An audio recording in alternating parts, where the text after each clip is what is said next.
Hello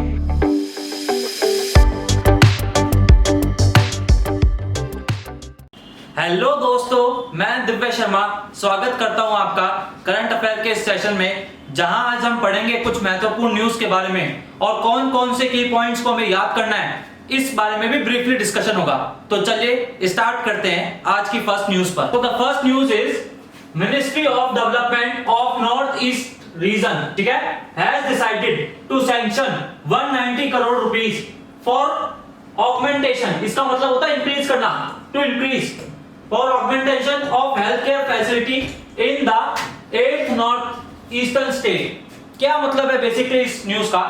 देखिए, minister of development of north east region Jitendra Singh, जिनकी आप फोटो भी देख पा रहे हो, इन्होंने क्या किया है, 190 करोड़ रुपीस का एक हेल्थ केयर फैसिलिटी प्रोवाइड की है, जो हमारे नॉर्थ ईस्ट स्टेट हैं, 7 सिस्टर्स जिसे हम कहते हैं, उनके लिए बेसिकली ये इनिशिएटिव लिया गया है। किन्होंने लिया?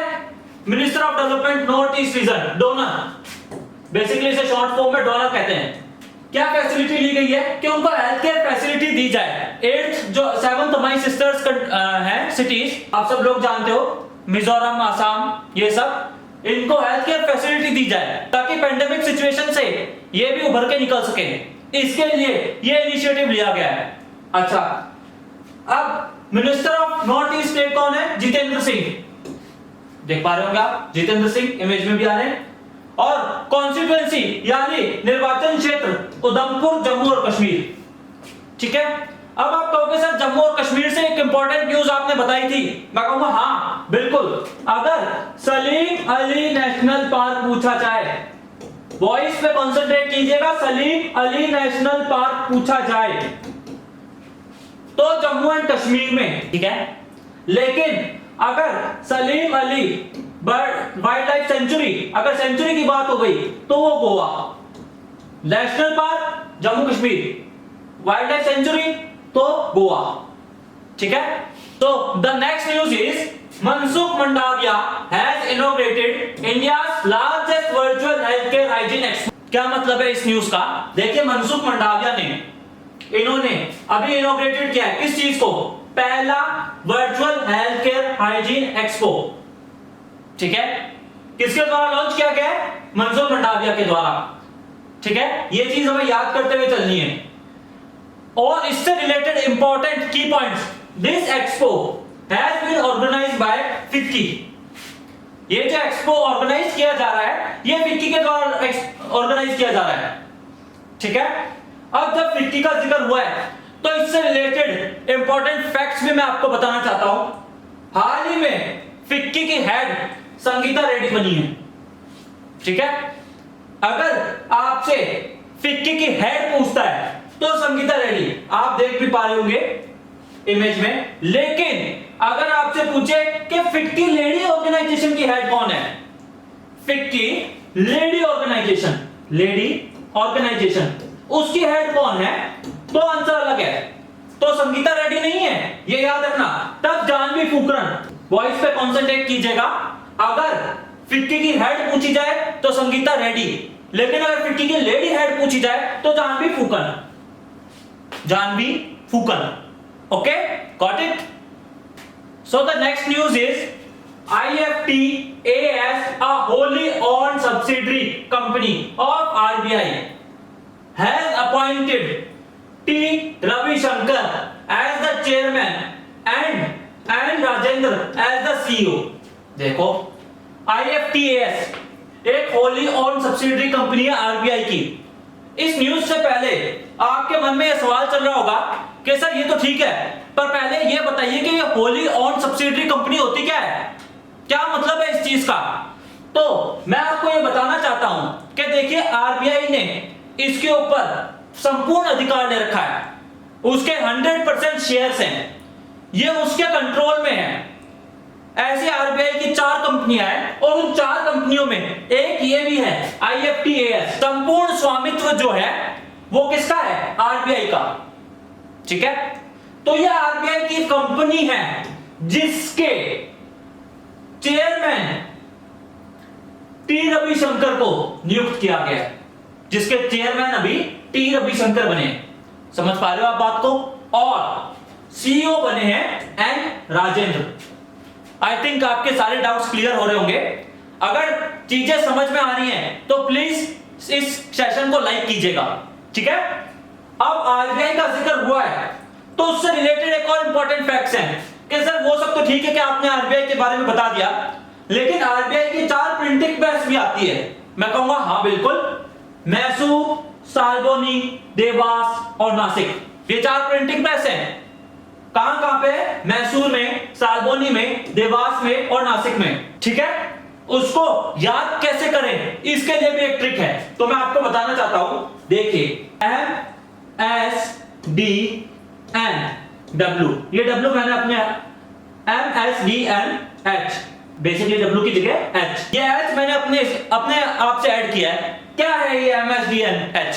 देखिए इसको याद करने की ट्रिक है ये Mahendra Singh Dhoni new house. Cricketer Mahendra Singh Dhoni के बारे में आप जानते हो, उसी के नाम से मैंने याद कर लिया। कैसे? Mahendra Singh Dhoni new house.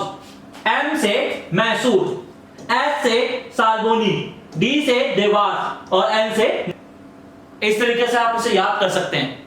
बहुत इंपॉर्टेंट चीज है, प्लीज आप इसे याद करते हुए चलिए। सो the next news is Nobel laureate India economist Amartya Sen, ये नाम आपको याद रखना है। Amartya Sen has won the prestigious Peace Prize of German Book Trade for his decade-long work Question of the Global Justice. Question on the Global Justice.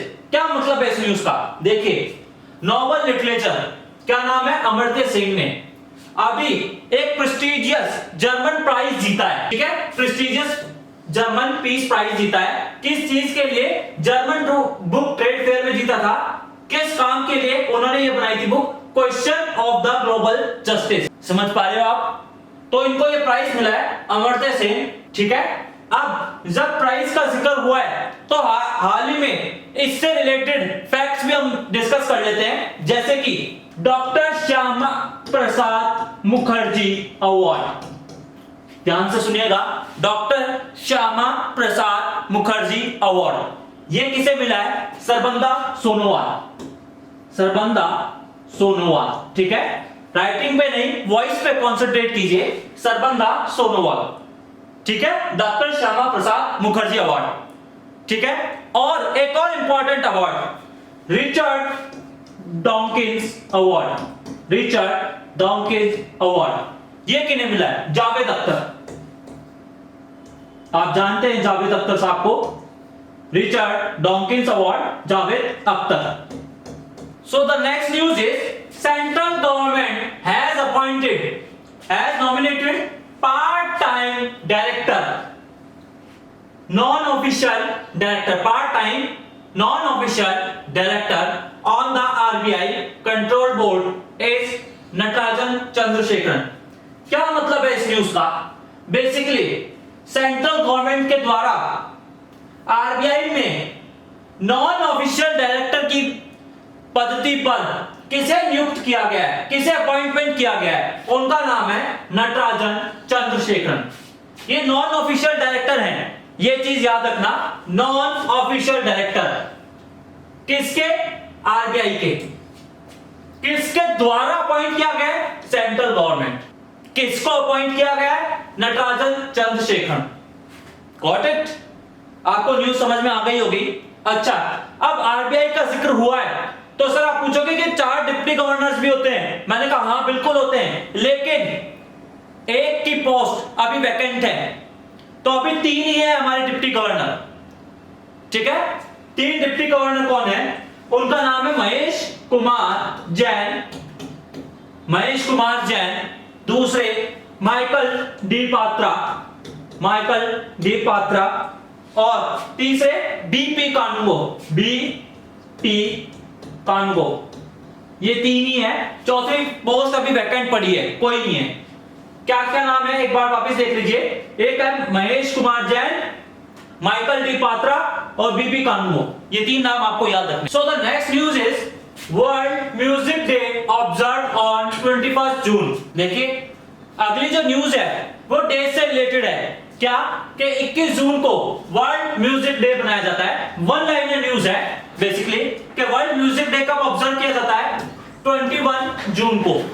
अब आप कहोगे sir पुराने डेज भी रिवाइज करा दीजिए। बिल्कुल, देखिए 18 जून को हम मनाते हैं autistic pride day. Autistic pride day 18 जून। और सस्टेनेबल गैस्ट्रोनॉमी डे, वॉइस पे कंसंट्रेट कीजिएगा। 18 जून को ऑटिस्टिक प्राइड डे और सस्टेनेबल गैस्ट्रोनॉमी डे, ठीक है। अब इसके बाद 19 जून को international day against sexual violence. International day against sexual violence, ठीक है। 20 जून को वर्ल्ड रिफ्यूजी डे, ठीक है। वर्ल्ड रिफ्यूजी डे 20 जून को। ओके, 21 जून को आप सब लोगों को पता है ये तो कि 21 जून को सर इंटरनेशनल योगा डे बनाते हैं। ये तो हमें अच्छी तरीके से पता है कि 21 जून को इंटरनेशनल योगा डे बनाते हैं। ओके, अब इसके बाद 23 जून, इसको कौन सा डे बनाया जाता है, 23 जून, तो उसका होगा national window day. International window day, ठीक है। अगर चीजें पसंद आ रही हैं तो प्लीज लाइक करते रहिएगा। Next news is world hydrography day is observed on 21 जून। अगली जो न्यूज है वो भी डेट से रिलेटेड है और ये भी वन लाइनर है कि क्या वर्ल्ड हाइड्रोग्राफी डे कब ऑब्जर्व किया जाता है, वो 21 जून को ऑब्जर्व किया जाता है, ठीक है। यानी अगर वर्ल्ड म्यूजिक डे और वर्ल्ड हाइड्रोग्राफी डे दोनों 21 जून को ऑब्जर्व किए जाते हैं, ये चीज हमें याद रखनी है। तो the next news is minister of culture organized a campaign Namaste Yoga. देखिए मिनिस्टर ऑफ कल्चर यानी Prahlad Singh Patel, minister of culture के द्वारा ऑर्गेनाइज किया गया है एक कैंपेन नमस्ते योगा। बेसिकली क्या मतलब है, लोगों को योगा के बारे में अवेयर करवाने के लिए कि योगा कितना हेल्पफुल है इस सिचुएशन में, स्ट्रेस को रिलीज करने के लिए, उस चीज को अवेयर करने के लिए उन्होंने एक नमस्ते योगा कैंपेन लॉन्च किया है। किसके द्वारा लॉन्च किया गया है, मिनिस्टर ऑफ कल्चर के द्वारा। अब एक चीज याद रखनी है आपको, अगर मिनिस्टर ऑफ कल्चर और मिनिस्टर ऑफ टूरिज्म दोनों प्रहलाद सिंह पटेल के द्वारा ऑर्गेनाइज किया जाता है, इसके जो हेड है बेसिकली मिनिस्टर ऑफ कल्चर और मिनिस्टर ऑफ टूरिज्म दोनों के प्रहलाद सिंह पटेल ही हेड हैं, ठीक है। अब उनकी कॉन्स्टिट्यूएंसी यानी निर्वाचन क्षेत्र क्या है, दमोह मध्य प्रदेश, दमोह मध्य प्रदेश। अब मध्य प्रदेश का जिक्र हुआ है तो उससे रिलेटेड फैक्ट्स हम याद करेंगे। देखें, माधव, कान्हा, पन्ना, पेंच, फॉसिल, सतपुड़ा, वन विहार, ये सारे नेशनल पार्क मध्य प्रदेश के हैं। एक ही लाइन में याद रखिए जैसे मैंने याद किया है, क्या, माधव, कान्हा, पन्ना, पेंच, फॉसिल, सतपुड़ा, वन विहार और कूनो वाइल्ड लाइफ सेंचुरी, ये सब मध्य प्रदेश में। इस तरीके से आपको याद रखना है, मल्टीपल टाइम रिवीजन होगा, चीजें अपने आप लर्न होने लग जाएंगी इसी तरीके से, ठीक। So the next news is Atal Innovation Mission NITI Aayog has partnered with Coal India Limited to boost innovation entrepreneurship India live.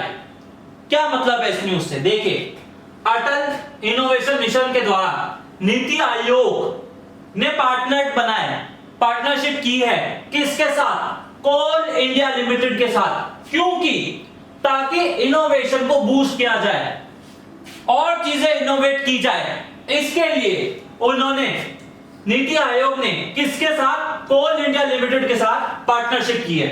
यह है बेसिकली इस न्यूज का मतलब, ठीक है। हमें क्या याद रखना है, अटल इनोवेशन मिशन के द्वारा नीति आयोग ने पार्टनर बनाए किसका, कोल इंडिया लिमिटेड का, किस वजह से, ताकि बूस्ट किया जाए इनोवेशन को। ठीक है। Next news is United Nation World Food Programme India and IIT Delhi have collaborated to develop research-based innovative solution to storage, supply और food grains। आप कहोगे सर समझ में नहीं आ रहा, सिंपल मीनिंग बताओ क्या है। तो देखिए, United Nation World Food Programme ने, जो बेसिकली हमारे इंडिया का है, ठीक है, उन्होंने IIT दिल्ली के साथ कोलैबोरेशन किया है। किस चीज के लिए? कि हम ऐसा इनोवेटिव सॉल्यूशन ढूंढे ताकि फूड ग्रेन्स यानी जो फूड की सप्लाई है इसको रिजर्व किया जा सके, इसकी वेस्टेज ना हो।